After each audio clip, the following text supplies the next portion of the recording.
Assalamualaikum warahmatullahi wabarakatuh.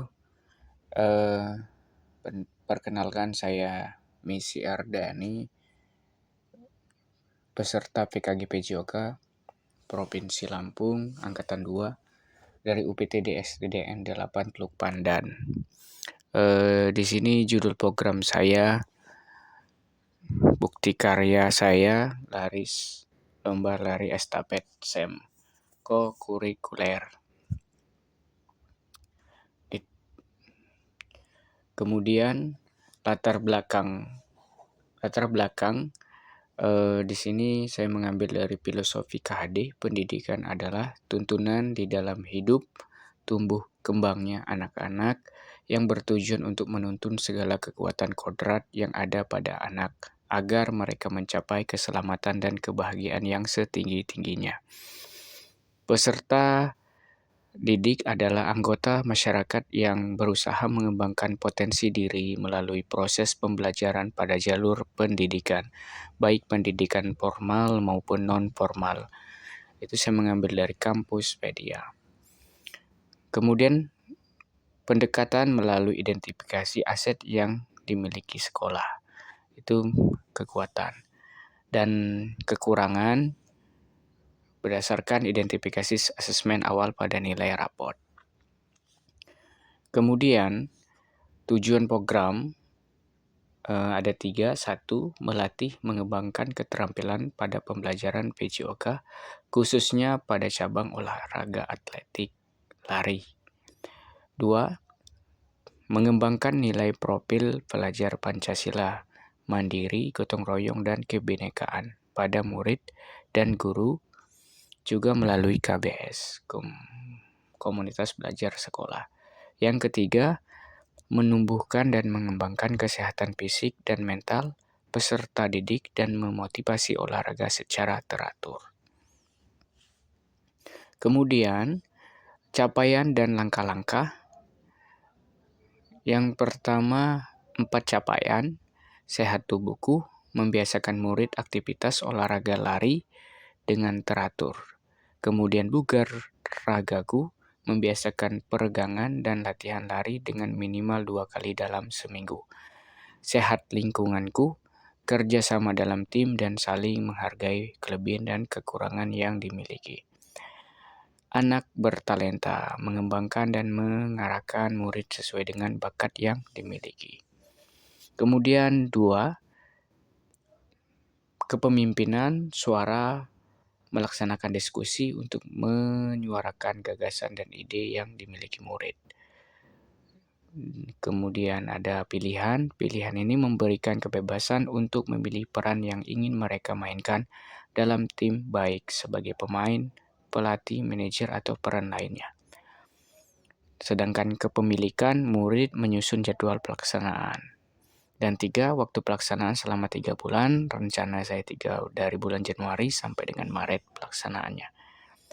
Kemudian halaman 5, struktur program dan mitra. Nah, nomor 1, penguatkan kebijakan BGP Lampung. BGP Lampung tentunya pengawas sekolah, koordinator wilayah, kepala sekolah, komunitas sekolah, guru, dan murid. 2, optimalisasi peran KKG Kecamatan Teluk Pandan. Dan 3, sosialisasi publik, pertemuan sosialisasi, spanduk, channel YouTube siswa kelas sekolah. 4, kemitraan, tentu kemitraan dari komite sekolah, orang tua, wali. Igornas, Ikatan Guru Nasional Pesawaran, Puskesmas daerah setempat, dan Dinas Pendidikan Kabupaten. 5, target dan waktu, kelas atas 4-5 dam. Waktu pelaksanaan Januari sampai Maret. Kemudian kapasitas sekolah ini ada 7, modal manusia, modal sosial, modal fisik, modal lingkungan, modal finansial.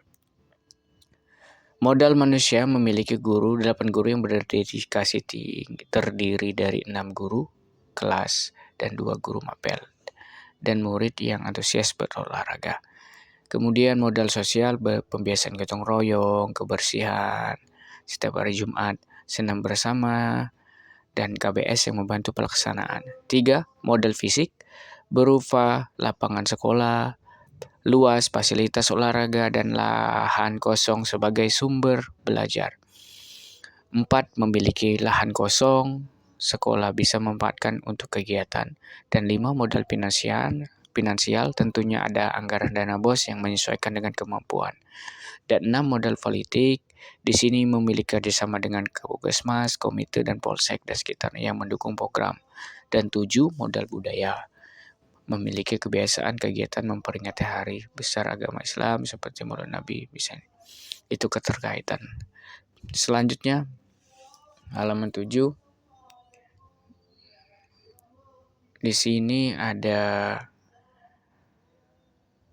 rencana evaluasi, identifikasi tujuan kegiatan, pengembangan dengan membuat rubrik penilaian, pengumpulan data, penyusunan kegiatan program, komunitas belajar, refleksi, sosialisasi, perbaikan program, evaluasi berkelanjutan. Selanjutnya halamannya, ini adalah tantangan dan solusi. Tantangannya konsisten murid dalam kegiatan, kurang aktifnya rekan sejawat sebagai pendamping peserta didik, dukungan dari kemitraan, persiapan membuat kegiatan laris. Tentu itu tantangannya. Solusinya ada beberapa solusi yang saya rencanakan. Kepedulian kepala sekolah dalam kegiatan ini tentunya harus maksimalnya KBS, kemudian kontribusi komite dan orang tua, kontribusi BGP Lampung, kontribusi KKGO kecamatan, kontribusi Puskesmas setempat, kontribusi Dinas Pendidikan Kabupaten Pesawaran. Kemudian program ini sudah saya sosialisasikan. Yang pertama saya sosialisasikan kepada kepala sekolah pada hari Selasa pada tanggal 6 Agustus itu. Saya berbincang dan sekaligus meminta umpan balik jika ada pengarahan selebihnya bagaimana pendapat kepala sekolah dengan program saya. Dan kemudian di halaman selanjutnya ini saya setelah hari Selasa, hari Jumatnya kita mengadakan kombel KBS di sekolahan, karena di sekolahan saya sudah beberapa kali berjalan terlaksana KBS-nya. Di hari Jumat itu 9 Agustus 2024 kegiatan saya sosialisasikan dengan semua guru, dewan guru, baik staf ataupun guru. Itu tentang kegiatan saya ini yang berupa SEM ini untuk pada bulan Januari, Februari, dan Maret tahun 2025. Kemudian pada tanggal Seninnya 12 Agustus saya mensosialisasikan pada peserta didik kelas 4, 5, 6 yang mewakili ada beberapa anak. Saya tampilkan programnya di layar, kemudian mereka sangat antusias menerimanya dan pelaksanaannya.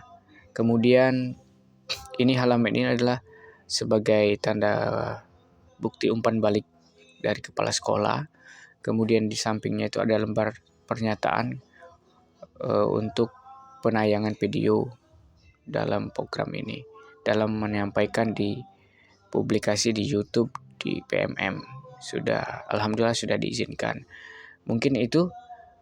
Dan daftar pustaka, saya punya pustaka yang saya sebutkan dari Tokopedia, Filosofi KHD, kemudian tentu dari UPTD SN 8, itu referensi perpustakaan. Kemudian terakhir, terima kasih telah menonton. Itu saja.